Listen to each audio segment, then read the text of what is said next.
নাই। আপনি ভয় পান কেন? আপনি তো বিপ্লবী সরকার, আপনার কিসের ভয়? আমরা জানতে চাই।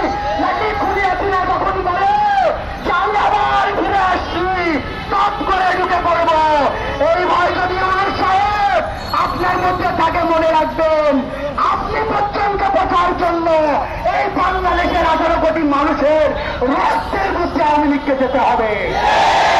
সম্মানিত উপস্থিতি, আমরা উদাহরণ আহ্বান রাখতে চাই, আমরা বলতে চাই, আমরা এই আন্দোলন শুরু করেছি, আজকে আমরা লক্ষ্য করেছি সারা দেশের মানুষ স্বতঃস্ফূর্তভাবে আন্দোলনে অংশগ্রহণ করেছে।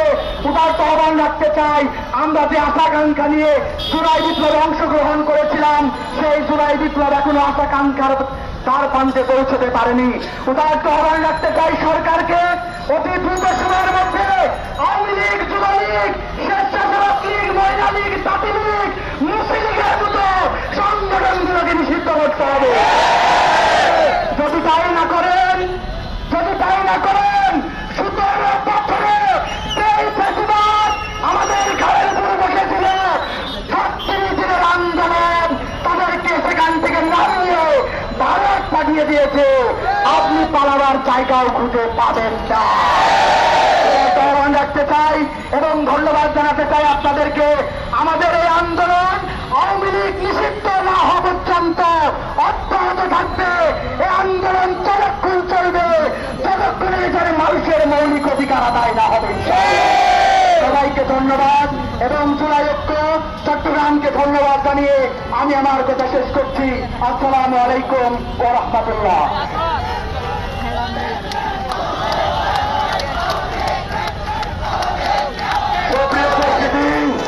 সংগ্রামী উপস্থিতি, বীর চট্টলার সংগ্রামী তৌহিদি জনতা, বিগত 17 বছর ধরে আওয়ামী লীগ এবং তার অঙ্গ সংগঠনগুলো আমার বাইকের গুলি করেছে জয় বাংলা স্লোগান দিয়ে, আমার বংশে দর্শন করেছে জয় বাংলা স্লোগান দিয়ে, সুবিধারিওয়ালাদের হামলা করেছে জয় বাংলা স্লোগান দিয়ে।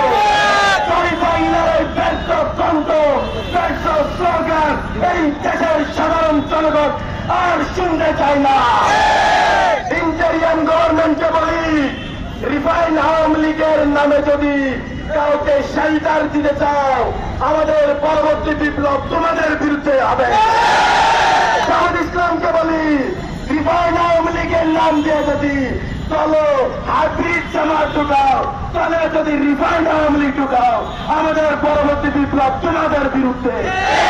বিএনপিকে বলি, আমাদের রক্তের উপর দাঁড়িয়ে যেই স্বাধীনতা খুঁজে পেয়েছ, সেই উন্মুক্ত পরিবেশ খুঁজে পেয়েছ, রিফাইন আওয়ামী লীগের নামে যদি আওয়ামী লীগের টাকাকে এই দেশের রাজনীতি দাঁড় করাতে চাও, আমাদের পরবর্তী বিপ্লব তোমাদের বিরুদ্ধে।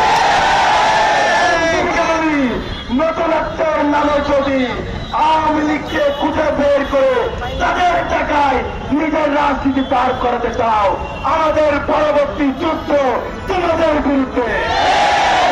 সুপ্রিয় উপস্থিতি, এর মধ্যে বক্তব্য রাখার জন্য অনুরোধ করছি চট্টগ্রাম বিশ্ববিদ্যালয়ের সংগ্রামী ছাত্র নেতা, জুলাই আন্দোলনের অন্যতম সম্মুখযোদ্ধা মোহাম্মদ ইব্রাহিমকে এই মুহূর্তে গুরুত্বপূর্ণ বক্তব্যের জন্য অনুরোধ করছি।